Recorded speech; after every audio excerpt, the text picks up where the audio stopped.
Welcome back, everyone. This is the author of the Last Chronicles of Planet Earth, and you're at the End Times Research Ministry, where I connect the dots between the warnings from the Bible, prophecies about the future, and what the current events are, and I link them together, showing you the statements from our Lord and what's happening. And by all of this news, we know for sure, when you read all of the scriptures and all of the prophecies, that we're definitely in the last days, and our generation has been chosen to see the return of the Lord Jesus Christ. Now, knowing this, we have to take a look because we were commanded to keep on the watch. So let's look at what the Lord had to say in His scripture. I will connect the dots for you. And keep in mind, when you come to my website, www.endtimesresearchministry.com, when you get there, you'll see the front of my cover of my website. Just go to the link, click the link, and you can download my book today for free. So let's get right into it. I'm going to start off with a prophecy. You'll see that normally what I'll do is I'll put up the prophecy sign so you'll know where it is in the Bible. Give it to you and then make the connection. Now, in the first one, Luke 21:25, the Lord tells us the following: "And there shall be signs in the sun, and in the moon, and in the stars, and upon the earth distress of nations." Now listen to this. "With perplexity," big problems for the nations. And what's causing these big problems, or the complexity that the Lord's talking about? "The sea and the waves roaring." Now, most of you have common sense. You know what pushes the waves. Well, there are many things that can push the waves. One of those are massive storms, and we're seeing a lot of those. And then one of the other things that can make waves move and create huge waves are massive earthquakes, which we have also seen not too late. So let's take a look at what's going on right now. And before I get there, just let me give you a couple of my warnings about storms, what was going to happen in the future based on what I know from what the Bible has to say. Because I didn't put the scripture up, but I use it quite often because it's the word of the Lord. In Mark 13:8, where the Lord tells us that the last days we are going to experience these signs as birth pains. Just like a woman who's about ready to deliver a baby, those labor pains start off weak, but then the closer they get to the delivery, the stronger those pains are. Now, anyone who's delivered a baby, any woman who's delivered a baby knows how intense those pains can get. And that's how Jesus likens to what we're going to be seeing. And knowing this, what I've done is I created, over and over again, I put up these red flags and I mention these warnings about what is going to happen in the future. Now, in April the 17th, 2011, I'm going to quote myself, "As the storms get bigger, you can count on the hailstones increasing in size as well." Now, in the book of Revelation, you'll see, before it's all over, we're going to experience, or I should say, those that reject Jesus, those that reject the love that He has, trying to remove them from the wrath that's going to be poured on this earth, they are going to be left behind to see the wrath. Part of the wrath is hailstones that weigh 100 pounds apiece. Now, if you're standing on this planet and one of these 100-pound hailstones hit you, what do you think is going to happen? Well, it is going to take place. There are many, many people on this earth who are now rejecting Jesus Christ's salvation call, the love that He has for them, and they are going to be hit with these 100-pound hailstones. So here's my next warning, and this came in June 8th of 2011. And I'm just going to read what I wrote. And you can go just copy and paste this if you will. Go to Google and you'll see where I wrote it on my post. It says, "We know from the warning that we will see huge storms that move not only the waves, but bring on massive flooding.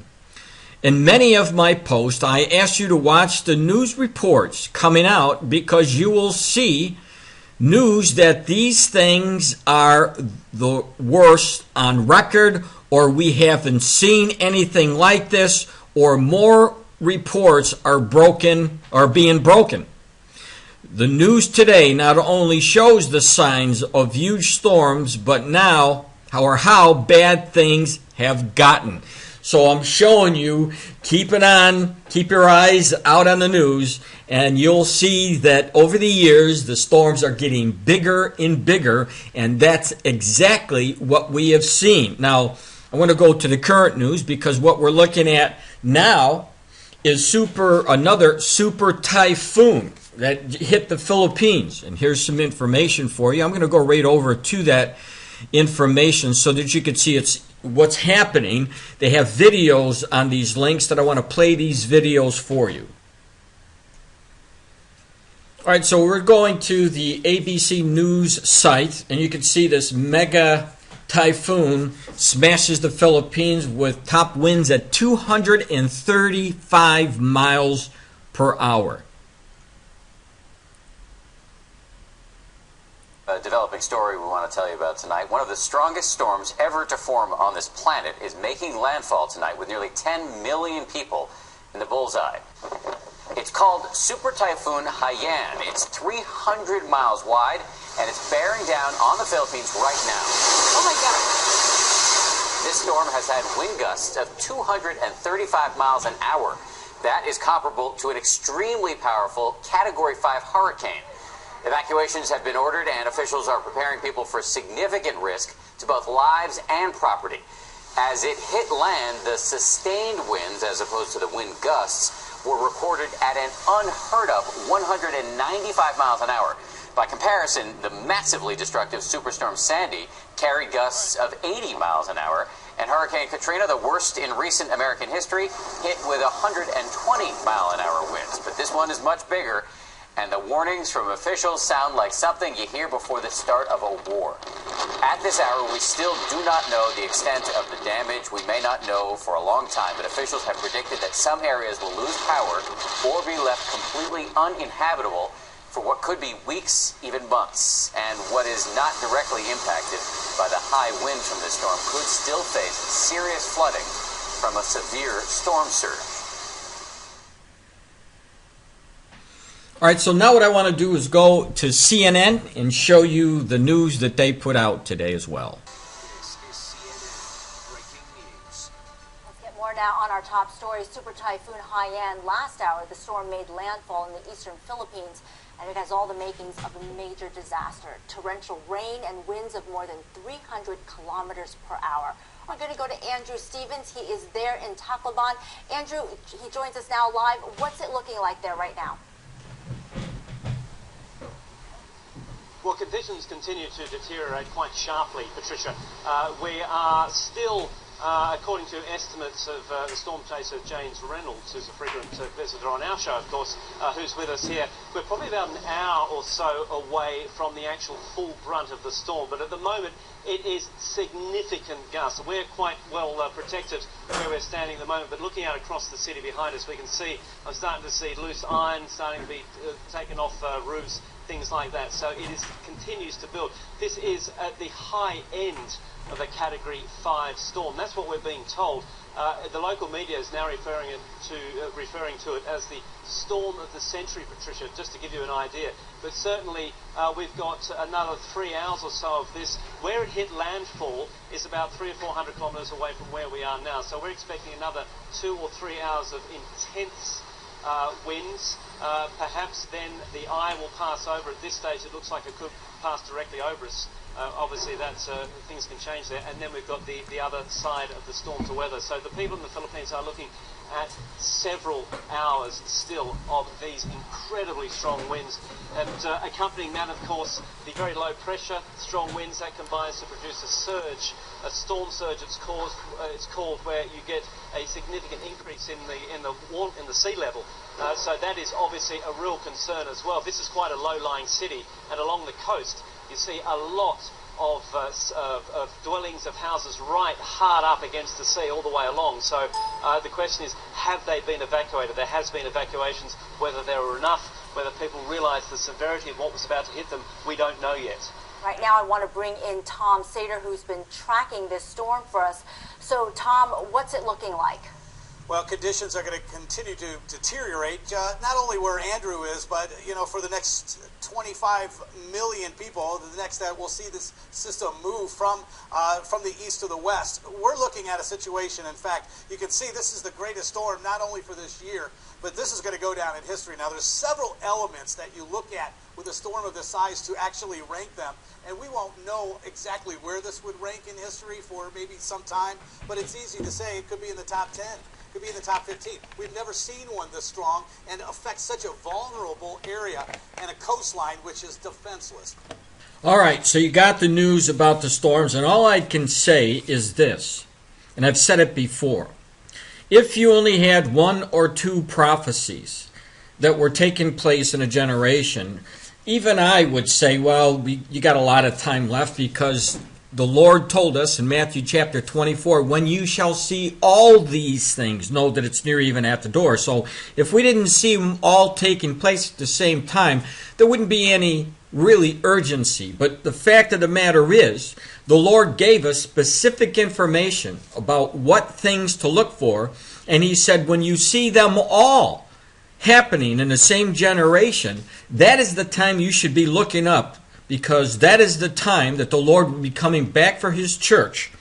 And so we know, because we're seeing all of these signs, and this is the only generation that's seeing all of these things. The only generation. My father's generation and my grandfather's generation never saw the things that we're seeing all together.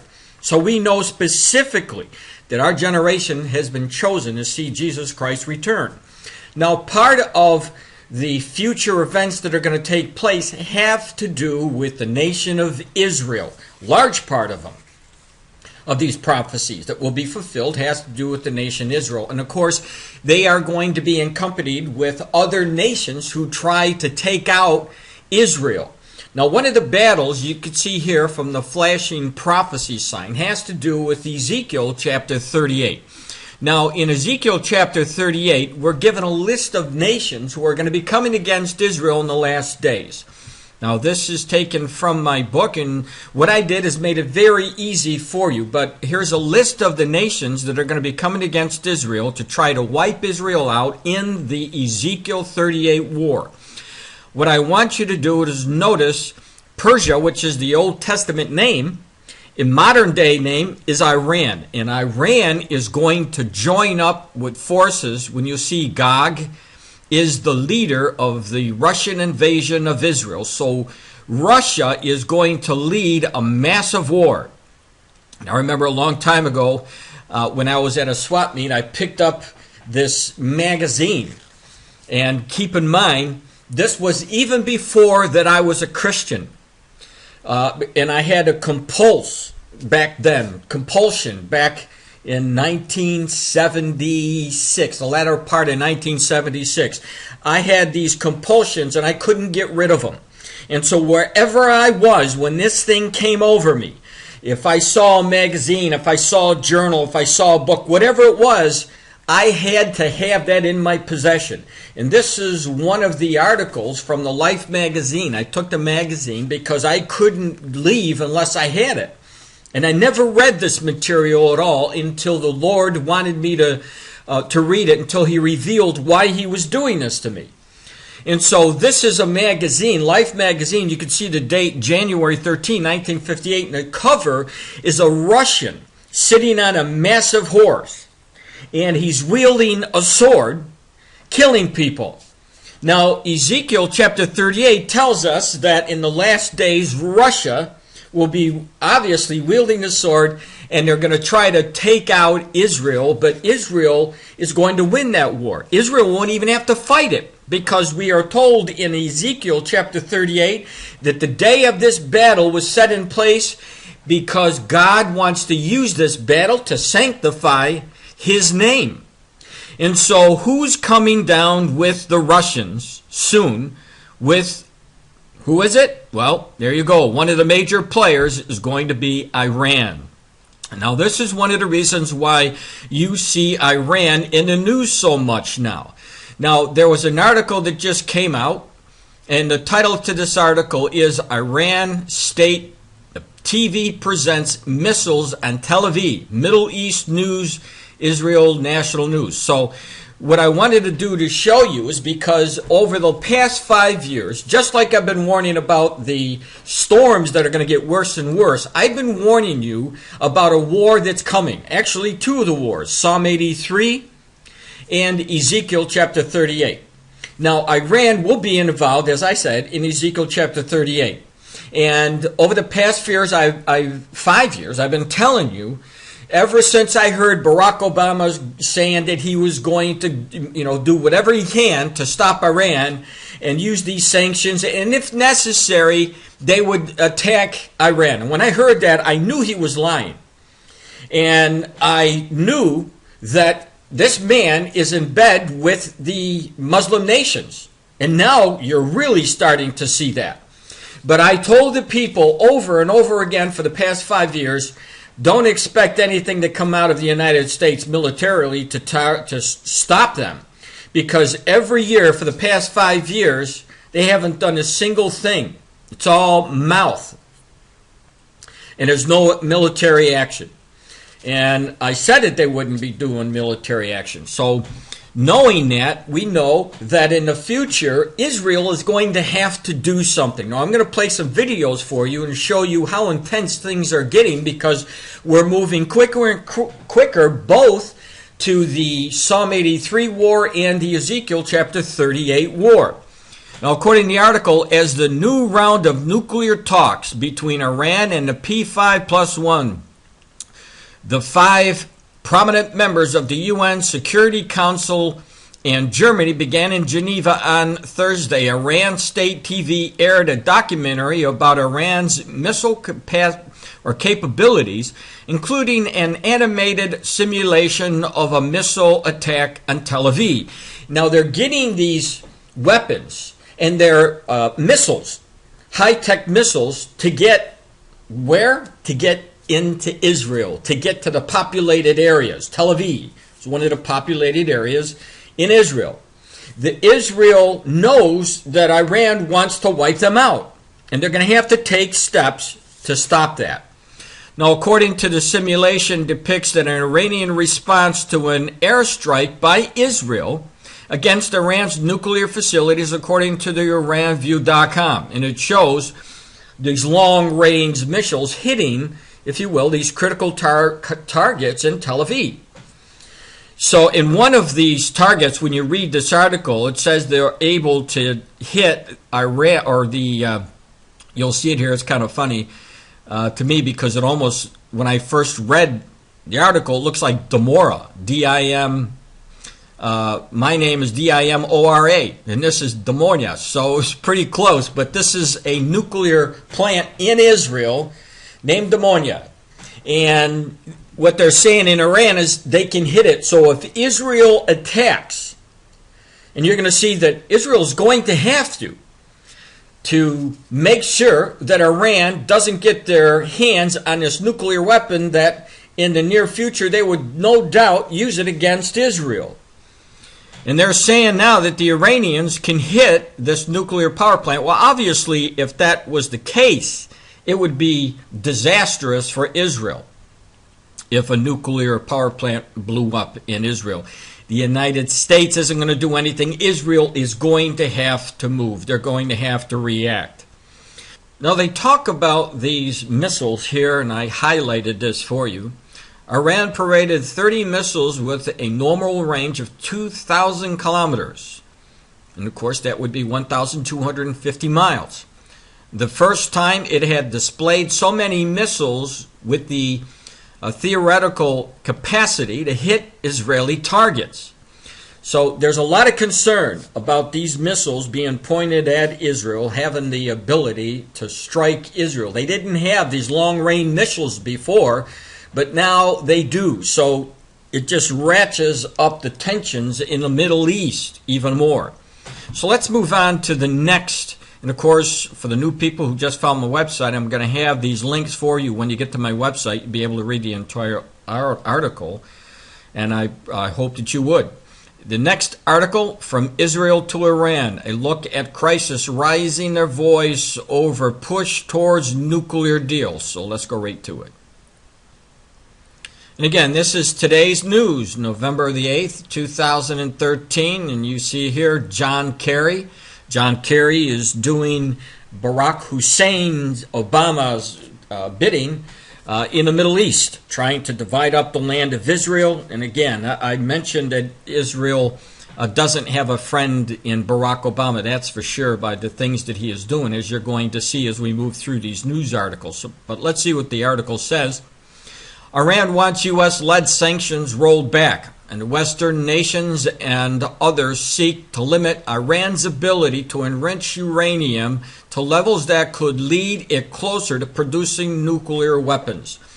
But negotiators face resistance from Western allies such as Israel and the Gulf states toward any pact that keeps Iran's nuclear program generally intact and distant within Iran from hardliners opposing any nuclear concessions or diplomatic outreach to Washington.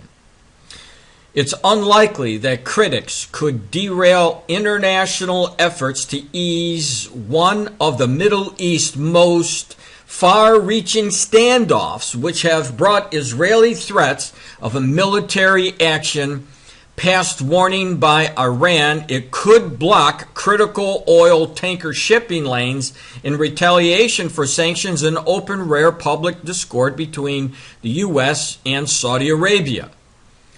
But the voices of opposition could influence the speed and scope of nuclear talks. It also has the potential to further reshape relations between the U.S. and two of its main allies in the region. And they're talking about Israel and Saudi Arabia.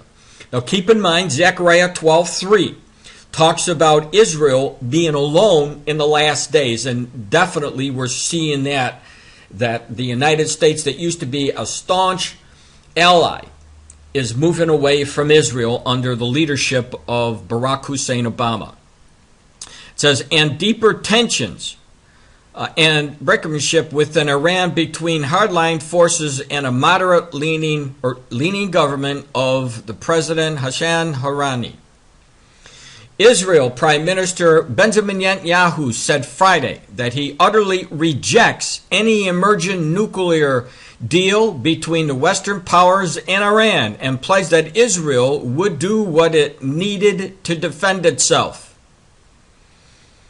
A clear reference to past warnings of military action to degrade Iran's nuclear capabilities. So what I've been telling you about, Israel's going to have to do something.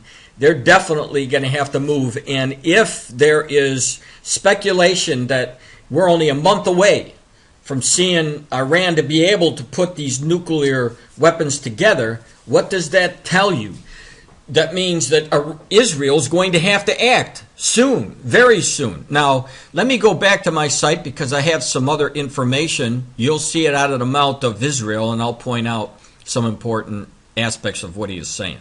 Now, before I get to what Netanyahu is said today, I just want to show you there was an ad because of these sanctions. Only these sanctions that have been put on Iran that obviously aren't working because the Iranians said they're never going to stop their program. I've said this for 5 years that I can't even believe that the American people were so gullible to think that the highest leader, the supreme leader in Iran, is going to change his mind when he said he will never stop trying to, work towards this nuclear program. So there is a video being played asking to write your officials here in the United States, and I'm going to play that video.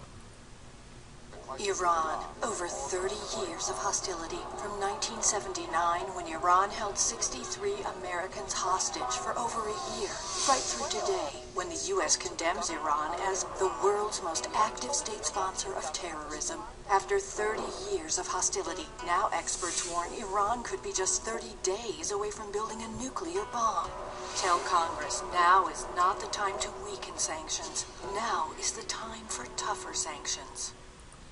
So it's almost like, if you will, that our leaders in the United States are very, very timid when it comes to Barack Hussein Obama. I'm not sure why, but if America stands up and America unites and gets together like we should now and start really being forceful, making forceful with our calls, telling these officials what is on your heart, what you want them to do. Now, you elected them.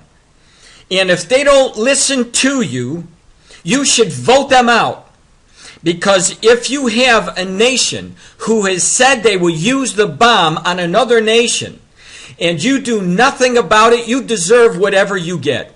But Israel, a nation who's already faced the challenges before through Syria and Iraq, and they went in and they launched attacks against these two nations and stopped their program, and there's no reason to believe that they won't do it again, and they said that they would if they had to. Write your officials, write your congressmen, write your senators, write the White House. Not that Barack Hussein Obama is going to listen to you, but write them. When we get together, when we stand up as Americans, and we tell the people what voice we have, because we elected them, God forbid if they don't listen. And God forbid if we do nothing. Because if we do nothing, that's the worst case scenario right there. Now, as I said, I was going to tell you what Benjamin Netanyahu stated. Now, as you can see, from time to time, I'm going to put up this picture of Barack Obama stabbing Israel in the back. Because over the past 5 years, we've seen the actions by the White House going against Israel. On one hand, he says, yeah, we're best friends, but then his actions stabs him right in the back. And again, we're seeing this taking place today. Now, in this article, Geneva Fallout, Iran becomes a nuclear power, followed by the Saudis. Israel loses trust in Obama. This isn't anything new if you've been following the news. So let's go over to this Debka file report. Now, before I move on, you'll see a picture here of Barack Hussein Obama, what I put up, stabbing Israel in the back. Because ever since he's been president, he's been stabbing Israel in the back. He'll say that he's his friends, but then his actions show the exact opposite of it. Now, there is an article that came out. You'll see the title right here, Geneva Fallout. Iran becomes a nuclear power, followed by the Saudis. Israel loses trust in Obama. And again, reflections of Zechariah 12:3, where Israel will be alone in the last days. They won't have any allies. Let's go over to the Debka file. And look what it says. And again, this is November the 8th, 2013. Israel's most painful lesson from the two-day Geneva conference on Iran's nuclear program is that the man who guaranteed to defend Israel's security, guaranteed, this is Barack Hussein Obama who's guaranteed his friend security. Now, before I go any farther, let me get into this prophecy, connecting the dots for you. Because if you don't know prophecy, you won't know how to make the connection. And the prophecy I'm talking about, when you talk, the article just talked about Israel's security. Look at this, 1 Thessalonians chapter 5, verse 3. And this is what Jesus Christ told Paul what was going to happen. It says, for when they shall say, peace and what? Safety, the security of Israel, obviously. Peace and safety. Then sudden destruction cometh upon them as travail upon a woman with child, and they shall not escape. So Israel is concerned about their what? Their security. And again, these are just some of the prophecies. And this is only tip of the iceberg. When you put them all together, you'll see that we're definitely the last days generation that are going to see the rest of the signs that haven't been fulfilled yet. So moving back to the article, it says this: to defend Israel's security, President Barack Obama is now marching hand in hand with Tehran towards a nuclear-armed Iran. Now, anybody in their right mind who calls themselves a Christian, they would have to align themselves with the nation of Israel, because God chose this tiny nation, the Jewish land, Israel, to sanctify His holy name. And anybody that messes with this tiny nation, for whatever reason God chose these particular people, He chose them. And anybody that goes against these people will be destroyed. We see that in Scriptures. We see it in Genesis chapter 12. We see it in Joel chapter 3. There's a curse that comes on anyone who comes against Israel, and there's a curse, obviously, against the leaders of the nations who come against Israel. And when you want to divide up the land of Israel, like Barack Hussein is trying to do, then you know that the United States is placed under a curse. And so what in the world is Barack Hussein Obama doing, walking hand in hand with Iran with these nuclear capabilities? So moving on, this is the reality behind the fuss and excitement surrounding the signing of the ceremony of Geneva Friday, November the 8th, and the slick words gushing forth to put a convincing face on the interim deal put together between Iran and the six powers Thursday and Friday.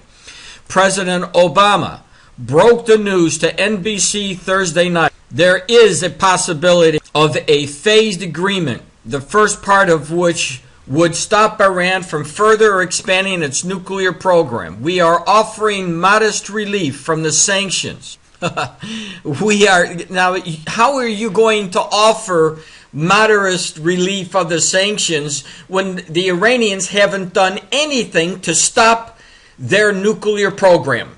They're on a quest, and they're never going to stop until they get what they want. So we are offering modest relief from the sanctions, but keeping the core sanctions in place so that if it turned out during the course of the 6 months when we're trying to resolve some bigger issues that they're backing out of the deal or not giving us assurances that they're not developing a nuclear weapon, we can crank the dial back up, the U.S. president said.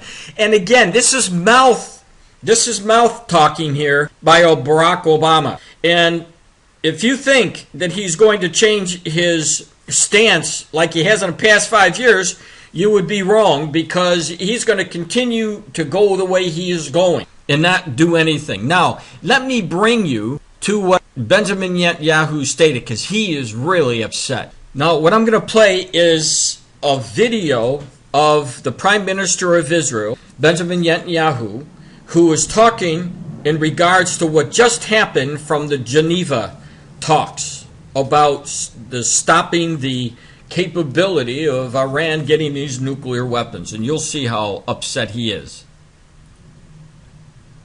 I understand the Iranians are walking around very satisfied in Geneva, as well they should be, because they got everything and paid nothing, everything they wanted. They wanted relief of sanctions after years of a grueling sanctions regime. They got that. They're paying nothing because they're not reducing in any way their nuclear enrichment capability. So Iran got the deal of the century, and the international community got a bad deal. This is a very bad deal. And Israel utterly rejects it. And what I'm saying is shared by many, many in the regions, whether or not they express it publicly. Israel is not obliged by this agreement, and Israel will do everything it needs. Now listen to what he's going to say right here, because this is the meat, the real meat of this video. To defend itself and to defend the security of its people. That is true also of our negotiations with the Palestinians. Now see, he's talking about the Palestinians because Barack Obama has done the same thing with the Palestinian peace talks. And Barack Obama has favored the Palestinians to the point where he wants to give land away that Israel won in the war. They tried to wipe out Israel. Israel won. They took the land. And now Barack Obama has been working to try to give them back that land, which encompasses, by the way, East Jerusalem. And in Zechariah 12:3, as I already talked to you about, God said that he was going to cut anybody in pieces who even burden themselves over Jerusalem. This is God's holy city that he chose for the Jewish people. And so you have Barack Hussein Obama working with the Iranians and working with the Palestinians. And he's supposed to be friends of Israel. Does that make sense to you? Now, it is so important. I want to rewind this tape and bring it back because I think I may have cut off the most important part. But listen to what he says. And what I'm saying is shared by many, many in the regions, whether or not they express it publicly. Israel is not obliged by this agreement, and Israel will do everything it needs to do to defend itself and to defend the security of its people. Now, what do you think that he means by that? It will do whatever it takes. In other words, an attack. That's the only way to stop it. And so, my friends, get ready because we are going to see another major conflict. And I believe that these conflicts, they're going to generate the Psalm 83 war that deals with the bordering nations around Israel and obviously involve the Iranians as well. That is true also of our negotiations with the Palestinians. I will never compromise on Israel's security and our vital interests. Okay, here's again. He's not going to compromise on what? The security. What did Jesus say? When they're calling peace and safety, sudden destruction is coming. If you can't see this by now, I don't know what it will take. Maybe a huge dose of the Holy Spirit to show you that he's showing us the prelude to fulfill prophecy. Not in the face of any international pressure. I think the pressure has to be put where it belongs. That is, on the Palestinians who refuse to budge. But I think in any case, no amount of pressure will make me or the government of Israel compromise on the basic security and national interests of the state of Israel. Now, the pressure that he's talking about, in case you don't know, he's talking about Barack Hussein Obama. He is the one that is pressuring the nation of Israel. And the people of Israel know this, and they support it, as they should. So there you have it. We have some major events coming up shortly. Now, if you just discovered my YouTube channel, once again, I'd like to ask you to go over to my website and download my book today for free. It's up to date. I keep it as up to date as I can possibly keep it. And as you can see, the book will be let me go down here, November the 8th. That's today. So you could be like the rest of the people who are tapping in, just finding my website, and they're reading the book for free. I'm getting emails from people that want to help me in the ministry. I'm being blessed beyond measure. I've been invited to go over, they're working on it right now, to the Philippines, and that is a blessing. Right now, speaking of the Philippines, you saw that the Philippines is just inundated by a Category 5 super typhoon. So we need to be praying for these people as well. But all of this information, all of the prophecies, connecting the dots, and I have timelines for each chapter that I have in the book. So you can see where we have been in the past, every single year, and where we are going. And you can see beyond a shadow of a doubt, Mark 13:8, the last days, events just like the birth pangs. We are in them right now. And today, I'm asking anyone that is listening to this broadcast today, coming over my YouTube channel, consider giving your life over to Jesus Christ before it's too late to do it, before the rapture of the church takes place. You want to make sure not only you, but your family is protected for the future. And the only way that that can happen is if Jesus Christ is living inside you and you are saved through the blood of the Lamb, Jesus Christ. He is the way, the truth, and the light. And there's no other way to the Father except through Jesus. God bless.